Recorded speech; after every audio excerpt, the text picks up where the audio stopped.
Bismillahirrahmanirrahim. Alhamdulillahi Rabbil Alamin. Wabihi nasta'in ala umuri dunya wad-din. Wa usalli wa usallim ala habibina al-Mustafa Muhammad ibn Abdullah wa alihi wa ashabihi wa mawalah. Amma ba'd. Assalamualaikum warahmatullahi wabarakatuh.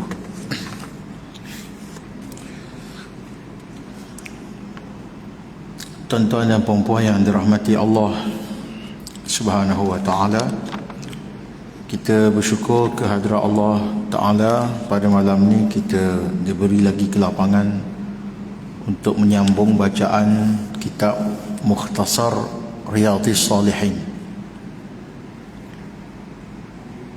Dan sebelum ni kita bacakan hadis berkaitan dengan puasa Ramadan, keutamaan puasa Ramadan. InsyaAllah pada malam ni kita masuk pada satu tajuk, iaitu kelebihan puasa selain puasa Ramadan. Okay. Ada puasa-puasa yang lain yang sunat selain daripada bulan Ramadan. Qala al-muallif rahimahullah wa nafa'ana wa iyyakum bi'ulumihi fi daraini amin ya rabbal alamin. An Aisyah radhiyallahu anha qalat lam yakun an-nabiy sallallahu alaihi wasallam yasumu shahra akthar min Sya'ban fa innahu kana yasumu Sya'ban kullahu wa fi riwayatin kana yasumu Sya'ban illa qalila.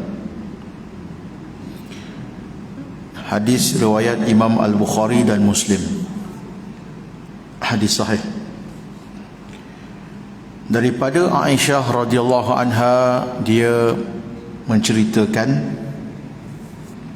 kata dia, Nabi SAW tidak pernah berpuasa di luar bulan Ramadan lebih banyak daripada baginda mengerjakan puasa pada bulan Sya'ban.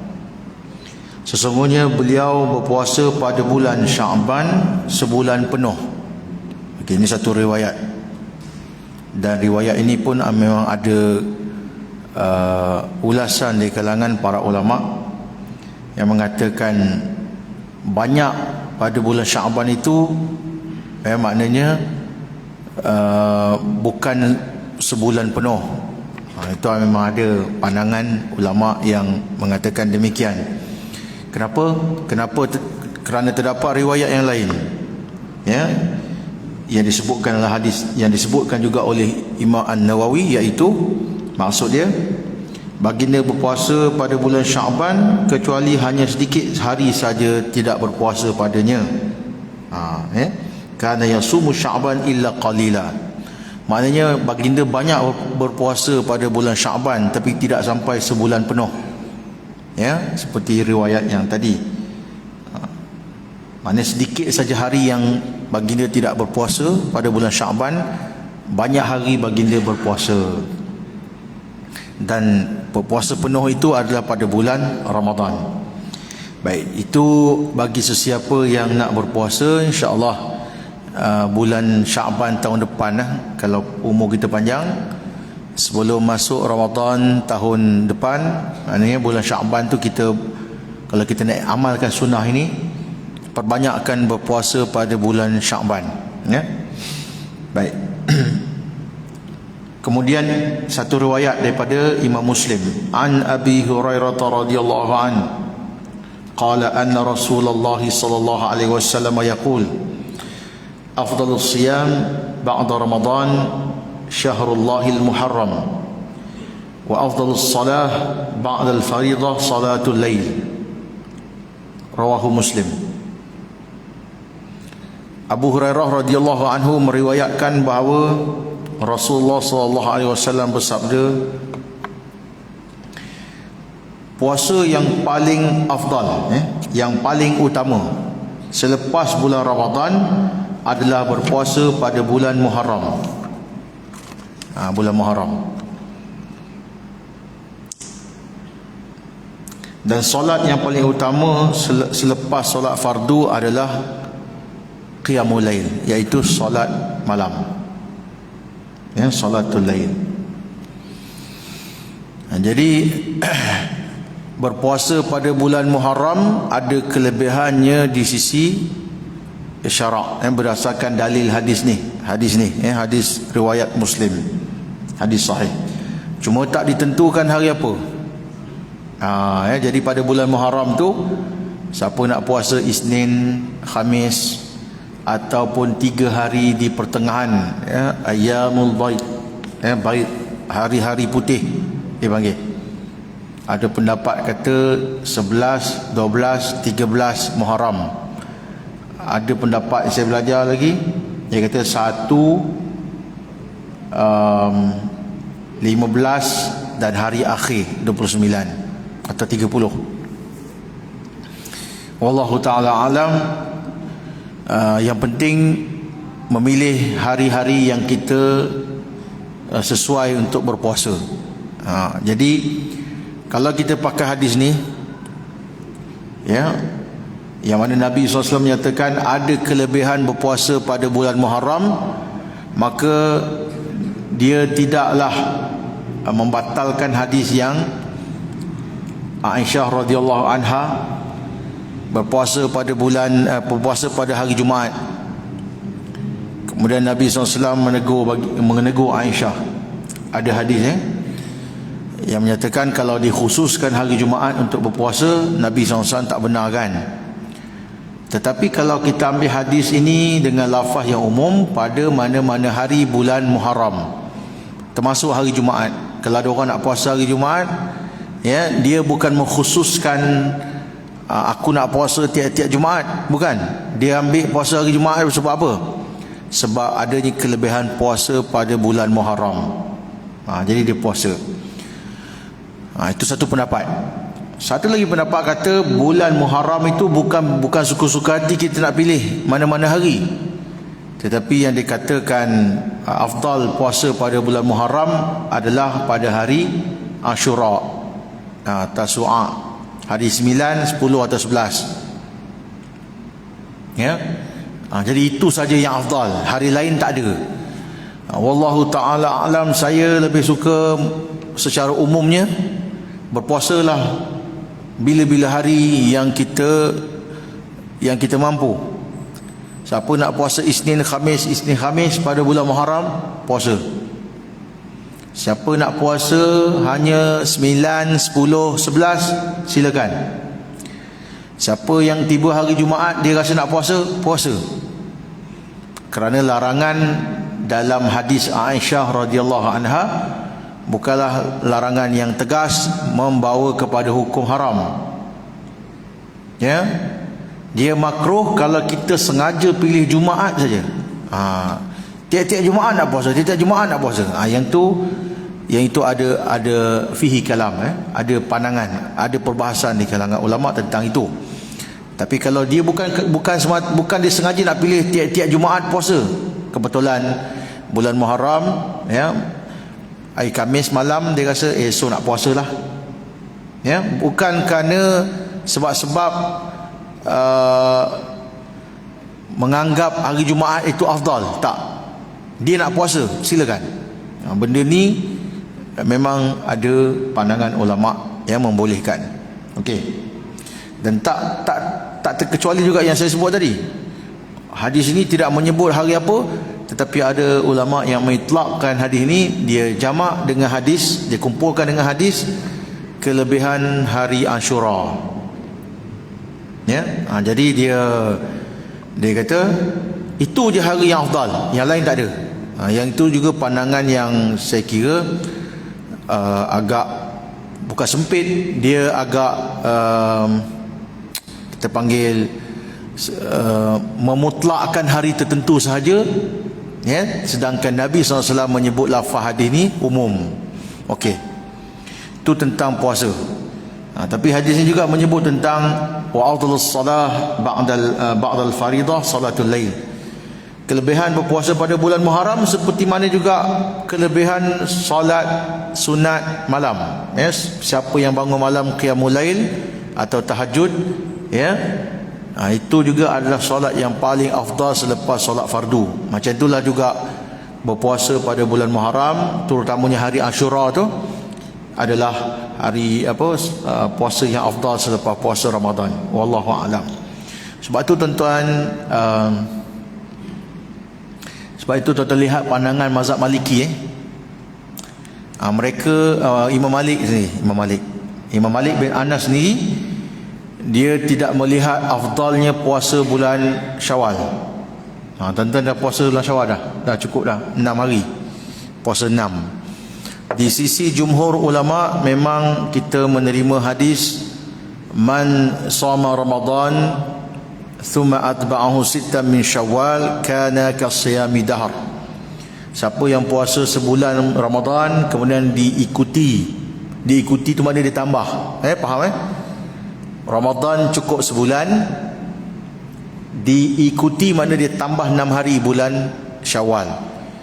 Bila kata atba'ahu, sebab itu pandangan yang lebih kuat menurut apa yang saya belajar, sebenarnya menggabungkan niat puasa sunat, puasa ganti dengan puasa 6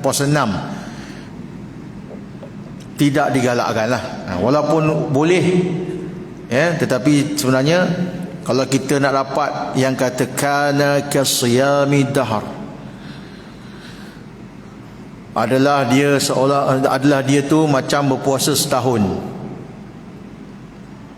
30 hari Ramadan sebulan, setiap hari itu diberi ganjaran 10 kali ganda. Maknanya sebulan Ramadan kita berpuasa seolah-olah 300 hari. Dan sebab satu hari dapat 10 kali ganda. Jadi kalau sebulan tu 30 hari, maknanya kita berpuasa lebih kurang 300 hari. Atau 29 Ramadan, maknanya kita puasa lebih kurang 290 hari. Thumma atba'ahu, diikuti di mana kita tambah lagi 6 hari juga diberi kelebihan seperti Ramadan, digandakan 10 kali ganda pahala. Maka 6 kali 10 60 campur 360 hari mengikut kiraan hari dalam tahun Qamariyah. Jadi apa yang saya belajar dulu, kalaulah orang ni dia puasa Ramadan tak cukup, baru 20 hari ke 21 hari dia ada 9 hari kena ganti, atau 6 hari kena ganti, atau 7 hari kena ganti. Dia ganti lepas dia niat sekali dengan puasa sunat. Mana dia baru puasa berapa? Tak cukup 36 hari. Dia 36 hari kali 10, baru jadi 360 hari. Jadi kalau dia niat sekali, mengikut pendapat para ulama yang membolehkan, mana dia dapatlah pahala insya-Allah. Tapi kana kasiyami dahr, saya melihat dia tak capai yang tu. Berpuasa, ganjaran pahala puasa seperti setahun ialah bila dia cukupkan Ramadan dan ditambah. Jadi bagi orang perempuan yang kedatangan haid, kemudian dia nak ganti ke nak puasa 6. Kalau berdasarkan hadis ni, kalau kita faham betul-betul, Nabi kata man shoma Ramadan, siapa yang puasa Ramadan tu kena cukup. Jadi masuk bulan Syawal dia suci, lepas satu Syawal haram puasa. Hari kedua, ketiga, keempat dia nak ganti. Sebab apa? Dia nak kejar supaya bulan Syawal dia boleh puasa 6. Dia ganti. Kemudian datang haid. Dia cukupkan ganti Ramadan tadi, cukup 30 hari atau 29 hari. Kemudian bila dia suci balik, barulah dia tambah 6. Saya lebih suka kalau orang tanya, saya suka galakkan macam tu. Sebab apa? Sebab dia ganti benda fardu dulu. Yang 6 tu sunat. Ganti yang fardu dulu, baru tambah sunat. Ada orang kata tak apalah ustaz, ganti bila-bila hari yang Ramadan tak cukup tu, bila-bila boleh ganti. Nak kejar kelebihan Syawal ni. 6 sama je. kalau kita ganti pada bulan Syawal, ya, puasa Ramadan yang tak cukup, dia mana mencukupkan Ramadan tu, baru dia pergi pada thumma atba'ahu, kemudian diikuti dengan 6 hari Syawal. Itu pandangan majoriti ulama, mana adanya puasa 6. Awal-awal minggu pertama puasa itu, Syawal itu hari, saya tengok juga orang duk bahas pandangan yang mengatakan puasa 6 ni tak ada, atau puasa 6 ni makruh. Macam-macam orang bercakap, ya, yang pro and con semua pro. Sehingga kadang-kadang bila dia menghina pandangan itu, dia tak sedar dia hina siapa. Tuan-tuan dan puan-puan yang dirahmati Allah, pertama sekali kita kena terima hadis tentang puasa 6 ni ada. Majoriti ulama terima puasa 6 ni sunat. Tapi kita kena hormat juga pandangan imam-imam dan juga muhaddis yang menolak. Yang utama, yang paling utama menolak siapa? Imam Malik bin Anas. Siapa Imam Malik? Guru pada Imam Syafi'i. Ya? Guru pada Imam Syafi'i, Imam Malik. Bukan sebab dia tak jumpa hadis tu. Dia kata hadis tu ada, tapi menurut dia riwayatnya datang tak sama kuat macam amal Ahlul Madinah. Kalau tuan-tuan belajar usul mazhab, tuan-tuan akan nampak mazhab Syafi'i dia ada dia punya prinsip, usul dia ada prinsip-prinsip bagaimana sesuatu hukum itu ditetapkan. Mazhab Hanafi pun ada, mazhab Maliki pun ada, mazhab Hanbali pun ada, dan juga mazhab lain yang tidak berkembang macam Imam Al-Auza'i, An-Nakhai, banyak lagi ya. Dia orang ni ada kaedah-kaedah dia untuk menetapkan satu perkara itu wajib, sunat, harus, mubah, makruh atau haram. Kalau mazhab Hanafi dia tambah lagi, dia pecahkan fardu dan wajib. Macam mazhab Syafi'i kata fardu wajib sama je, mazhab Hanafi dia pecah, wajib lain, fardu lain. Okey. Jadi kalau tuan-tuan mengaji tentang perbezaan mazhab ni, tuan-tuan akan dapati dia ada kaedah dia. Macam mazhab Maliki, dia melihat amal Ahlul Madinah ni antara prinsip yang kuat untuk dia terima sesuatu amalan itu atau tidak. Dulu saya pernah sebut pada tuan-tuan, apa pandangan Imam Malik tentang solat sunat tahiyatul masjid ketika khatib sedang khutbah. Dia kata tak ada. Kita tahu hadis tu kan, Nabi SAW tegur satu sahabat, bila Nabi khutbah dia masuk masjid, dia duduk kan, rakaat atau rakaatain, engkau dah sembahyang 2 rakaat ke belum? Qala la, dia kata belum. Nabi kata qum farka rakaatain, bangun sembahyang 2 rakaat. Hadis tu sahih. Tapi kenapa Imam Malik kata tak ada? Sebab dia kata perkara itu berlaku sekali je. Sekali je. Sepanjang hidup Nabi SAW di Madinah, benda tu sekali je Nabi arahkan seorang sahabat. Orang lain Nabi tak suruh pun. Jadi dia tidak melihat keutamaan salat tahiyatul masjid ketika khatib sedang berkhutbah dalam mazhab Maliki. Sebab apa? Sebab dia kata Nabi suruh sekali, orang lain tak ada pun. Jadi duduk mendengar khutbah lebih utama. Begitu juga dalam isu puasa 6. Walaupun ada hadis yang sahih, tapi mungkin riwayatnya ahad, satu jalur saja. Ya. Jadi dia melihat orang Madinah ada tak beramal puasa 6. Sebab zaman dia tuan-tuan dengan zaman Nabi SAW tu dekat. Dalam tempoh kurang 150 tahun, tak mungkin amalan berubah dengan cepat. Jadi orang Madinah tak ada puasa 6. Maka perbuatan orang Madinah tu dikira macam satu ijma', ataupun dikira macam kalau riwayat itu macam mutawatir. Orang Madinah tak ada buat amalkan puasa 6. Tiba-tiba ada hadis yang suruh, ataupun ada hadis yang menyebut kelebihan puasa 6 Syawal. Jadi satu riwayat diketepikan, dia ambil orang Madinah punya amalan. Kita faham tak? Jadi siapa puasa 6 dengan dalil hadis tu boleh, dia tak kata berdosa ke apa, cuma dia kata makruh.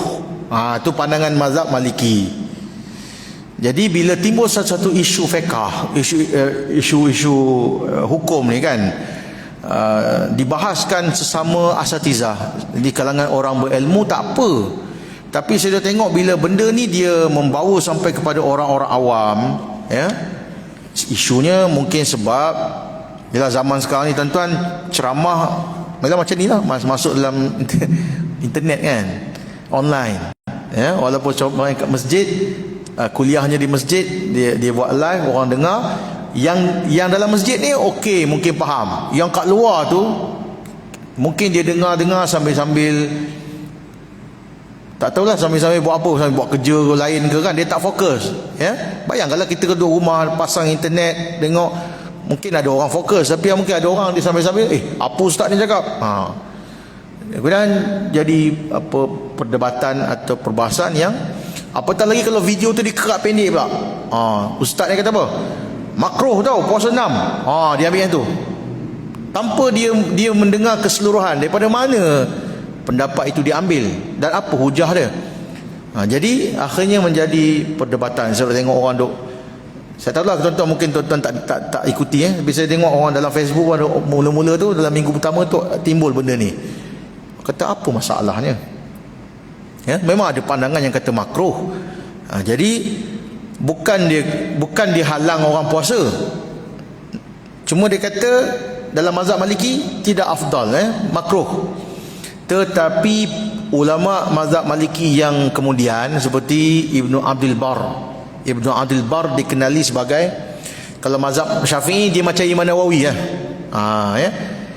Dia mentahqiqkan semula pandangan mengatakan sunat puasa 6. Jadi mazhab Maliki kalau ikut kepada Imam Ibnu Abdul Bar, maknanya puasa 6 tu ada sunat. Itu je. Jadi kalau orang yang tak mengaji bidang ni, dia tengok apa benda ni, jadi masalah. Okey. Jadi kalau ikut riwayat hadis yang kita baca tadi, Nabi SAW menyatakan puasa yang afdal selepas Ramadan adalah Muharram, bukan Syawal.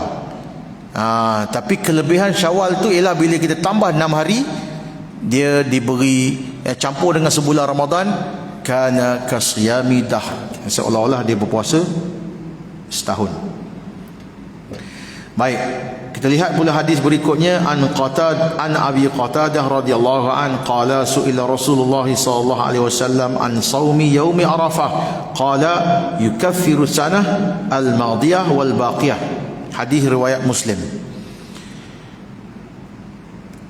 Abu Qatadah radhiyallahu anhu berkata, Rasulullah sallallahu alaihi wasallam ditanya. Bila sebut suila, dia tak sebut siapa yang tanya. Dia kata ada orang tanya Nabi. Macam tu je. Suila Rasulullah sallallahu alaihi wasallam. Rasulullah sallallahu alaihi wasallam ditanya. Mana ada orang tanya tanpa menyebut siapa yang tanya tu. Apa soalan dia? Dia tanya tentang puasa hari Arafah. Apa kelebihan dia? Maka Nabi SAW menjawab, puasa hari Arafah iaitu 9 Zulhijjah, ya, dihapuskan dosa selama setahun yang telah lalu dan setahun yang akan datang. Hadis sahih rawahu Muslim, ya, hadis riwayat Muslim. Okey tuan-tuan, bila ada hadis-hadis macam ni, dia kena ada kefahaman yang betul. Takutnya apa tuan-tuan, orang ni kata puasa satu hari setahun yang lepas dosa terhapus, ya, madiyah wal baqiyah, setahun yang ke depan. Jadi dia ingat apa? Dia ingat puasa dah satu hari 9 Zulhijjah tu, lepas tu setahun yang akan datang ni buatlah dosa apa pun, Allah ampunkan. Adakah itu maksud hadis ni? Bukan. Sebab kadang-kadang tuan, mungkin kita tak macam tu, tapi orang Arab kadang-kadang dia faham macam tu. Dah setahun yang lepas terhapus dosa, Yang setahun ke depan pun hapus, buatlah dosa, tak apa, Allah ampunnya. Bukan macam tu.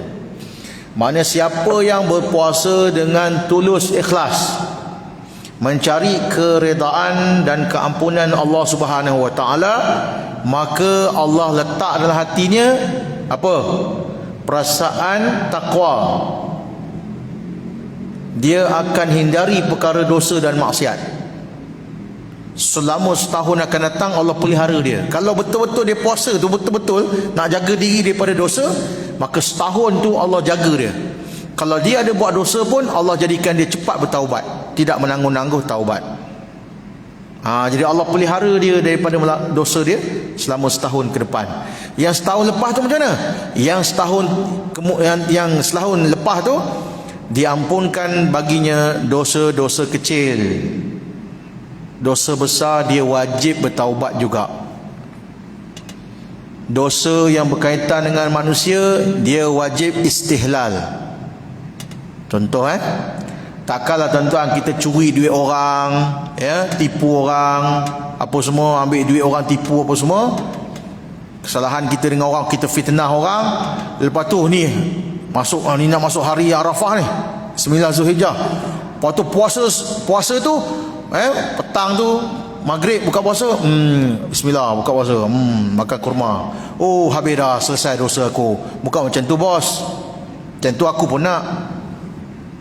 Bila dosa berkaitan dengan manusia, wajib istihlal, minta halal pada tuan dia. Kalau duit dia, pulang balik. Kalau ada kita termakan apa yang ni, minta halal, kita minta halal. Kalau kita fitnah dia, wajib aslah. Aslaha, taba wa aslaha wa bayyana. Kalau kita fitnah orang, kita burukkan nama orang, kita kena betulkan balik apa yang kita burukkan, apa yang kita fitnah tu. Bukan satu puasa hari Arafah settle, selesai semua. Macam tu senang lah. Dan tuan-tuan kena faham itu betul-betul lah. Okey. Kita pergi pada hadis yang berikutnya. An Ibn Abbas radhiyallahu anhuma anna Rasulullah sallallahu alaihi wasallam sama yaum Ashura wa amara bi siyamihi. Okey, hadis ini senang ya. Daripada Abdullah bin Abbas radhiyallahu anhuma, dia meriwayatkan bahawa Rasulullah sallallahu alaihi wasallam berpuasa pada hari Ashura. Ashura ni hari ke-10 bulan Muharram. Dikatakan pada hari itulah Allah Subhanahu wa taala menyelamatkan Nabi Musa alaihissalam daripada kejahatan Firaun. Okey. Jadi orang Yahudi berpuasa, maka Nabi SAW pun berpuasa. Kata Abdullah bin Abbas radhiyallahu anhuma, Nabi puasa Ashura 10 Muharram, dan baginda juga menyuruh orang lain berpuasa pada hari itu. Okey. Kita pergi pada hadis yang berikutnya. An Abi Qatadah radhiyallahu anhu qala anna Rasulullah sallallahu alaihi wasallam su'ila an siyami yaumi Ashura faqala yukaffiru sanah wal as-sanah al-madiyah. Hadis rawahu Muslim. Okey, hadis ini daripada Abu Qatadah radhiyallahu anhu, dia meriwayatkan, kata dia bahawa Rasulullah sallallahu alaihi wasallam ditanya tentang kelebihan puasa hari Ashura, maka baginda bersabda atau baginda menjawab, puasa hari Ashura ni dihapuskan dosa setahun yang lalu. Maknanya macam saya terangkan tadilah, dosa-dosa kecil, dosa-dosa besar kita wajib bertaubat. Dosa yang berkaitan dengan manusia wajib istihlal, wajib kita pergi minta halal, atau pergi minta ampun, atau kita pulangkan barang orang yang kita curi. Tak boleh dengan puasa Ashura kita anggap selesailah. Lepas-lepas tu setahun lepas tu macam-macam benda kita buat kat orang, curi kereta orang, apa cuma curi duit lagi, apa semua scammer apa semua. Tiba-tiba ni hari Ashura ni, peluang puasa sehari, lepas tu dia ingat selesai. Tak. Kalau berkaitan dengan manusia, mesti selesai dengan manusia. Kalau ada dosa-dosa besar, wajib kita berdosa, kita bertaubat atas dosa-dosa besar yang dibuat. Okey, yang dilakukan. Baik, hadirin semua pendek-pendek. An Ibn Abbas radhiyallahu anhuma qala qala Rasulullah sallallahu alaihi wasallam la in baqitu ila qabilin la asumanna tasi'. Hadis riwayat Muslim. Baik, Nabi SAW selalu bila amalan yang ada kaitan dengan ahli kitab, terutamanya Bani Israel, baginda akan mukhalafah. Bukan maknanya membezakan diri. Khalifu Bani Israel, Khaliful Yahud dalam hadis. Nabi SAW suruh bezakan diri kamu dengan orang Yahudi. Jadi kalau berpuasa pada hari Ashura satu hari saja, dia ada tasyabuh, macam tiru orang Yahudi. Nabi tak suka. Sebab orang Yahudi ni suka hina orang Islam. Dia kata orang Islam tiru amalan dia, tiru kiblat dia. Mula-mula kan kiblat ke arah Baitul Maqdis. Yattabi'una qiblatana wa yukhalifuna dinana Muhammad wa ashabuh. Muhammad dengan sahabat-sahabat dia ni tiru kiblat kita, tapi agama kita dia kata salah. Dia suka macam tu. Jadi Nabi SAW akan mukhalafah. Sebab itulah Nabi menghadap ke langit sehingga Allah Ta'ala pindahkan kiblat ke arah ke arah Masjid Al-Aqsa. Daripada Masjid Al-Aqsa ke arah Masjidil Haram. Begitu juga dalam masalah puasa ni.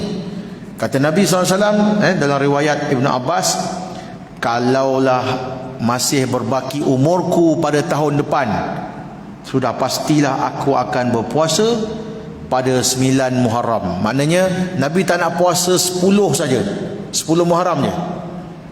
Nabi tak nak puasa Ashura saja. Nabi nak puasa Tasu'a, 9 Muharram dan 10 Muharram. Dan menurut riwayat pada tahun depan tu baginda SAW pun wafat. Tapi sunnah ini untuk umat dia yang kemudian, kalau nak berpuasa Ashura disunatkan mukhalafah, berbeza dengan orang Yahudi, iaitu puasa juga 9, 10. Baik, kalau kita lihat para fuqaha kata, kalau katakan orang tu dia tak sedar 9 Muharram, tiba-tiba orang kata esok hari Ashura, puasalah, dia puasa. Jadi macam mana nak mukhalafah dengan Yahudi? Boleh tak ambil hari ke-11? Boleh. Sama ada 9-10 atau 10-11. Afdalnya ambil 9-10. Ada ulama kata ambil 3-3, 9-10-11. Wallahu ta'ala a'lam. Okey.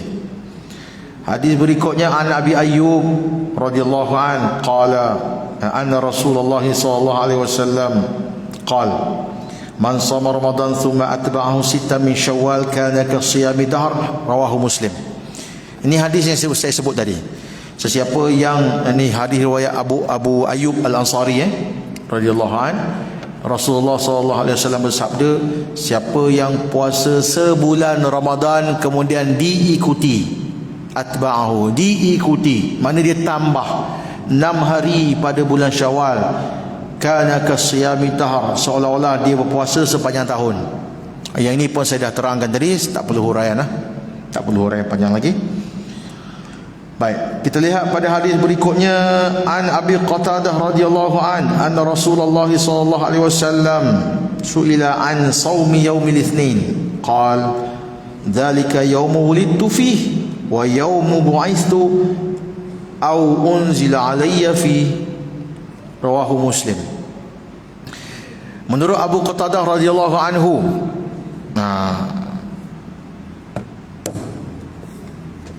dia kata Rasulullah SAW ditanya tentang puasa hari Isnin. Nabi suka puasa hari Isnin, sebab apa? Maka baginda pun jawab, hari Isnin hari aku dilahirkan, dan hari aku dibangkitkan. Bu'ais tu mana hari aku dilantik sebagai Nabi, sebagai Rasul, hari Isnin. Ataupun diturunkan, dia kata wahyu kepadaku diturunkan pada hari Isnin. Jadi aku suka puasa hari Isnin. Okey, sebahagian ulama dia istidlah hadis ni, istidlah dia ambil dalil daripada hadis ni bahawa dibolehkan menyambut Maulidur Rasul. Sebab apa? Sebab dia kata Nabi sambut hari jadi dia. Sebab Nabi lahir hari Isnin, zalika yauma wulidtu, hari itu aku dilahirkan. Mana dia kata Nabi sambut birthday lah. Dia kata Nabi sambut apa hari Isnin, hari aku dilahirkan. Sebab tu aku puasa. Baik. Ulama yang tak setuju pula kata apa? Dia kata ini bukan dalil untuk sambutan Maulidur Rasul. Ini dalil untuk menunjukkan sunat puasa hari Isnin. Tu dia. Wujuh istidlal, ada berbeza cara melihat hadis, melihat kepada nas. Jadi saya cerita je. Ni tuan-tuan terpulang. Menyambut Maulidur Rasul ni tidak menyalahi tidaklah menyanggahi agama sebenarnya. Ya. Cuma kita bimbang satu je. Kalau dia ada ciri-ciri tasyabuh dengan Nasrani. Sebab Nabi SAW sebut dalam satu hadis lain, Nabi suruh kita berbeza dengan orang Nasrani. La tutruni kama atratin nasara al-Masih ibn Maryam. Jangan kamu memuja aku seperti mana orang-orang Nasrani memuja Al-Masih, Nabi Isa anak Maryam. Jadi orang Kristian sambut hari lahir Nabi Isa, hari Christmas.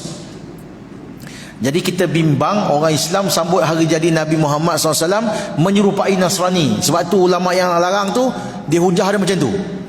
Tapi kalau kita kata kita bukan sambut dengan menganggap ia sebagai perayaan agama, sebab perayaan agama ni Nabi sebut dua je. Innallaha abdallakum bihima khairum minhuma Aidil Fitr wa Aidil Adha. Tu dua je. Perayaan agama ni yang rasminya Aidil Fitri, Aidil Adha. Yang lain-lain tu kita anggap uruf, kita anggap uruf yang baik lah. Sebab apa? Ketika orang sambut 12 Rabiul Awal tu, orang buat ceramah, buat apa, nak ingatkan Nabi, maka kita ambil lah peluang tu. Orang berkumpul di masjid, kita ambil lah peluang ceramah ke apa ke, sebab orang tengah ingat ke Nabi. Hari-hari lain dia mungkin kurang, kan? Tapi mengambil hadis ini untuk mengatakan Nabi SAW sambut happy birthday, saya tak setuju. Sebab 12 Rabiul Awal tu kadang bukan hari Isnin, kan? Dia kena hari Rabu ke hari Khamis ke hari apa, orang sambut. Jadi hadis ini menunjukkan dalil tentang kenapa Nabi SAW berpuasa hari Isnin. Dzalika yaumu wulidtu fihi. Hari itu, hari Isnin, hari aku dilahirkan. Wa yaumu bu'ithtu, hari itulah juga aku dilantik sebagai rasul. Au unzila alayya fihi, diwahyukan pada aku pada hari itu, hari Isnin. Okey. Hadis ni hadis riwayat Muslim.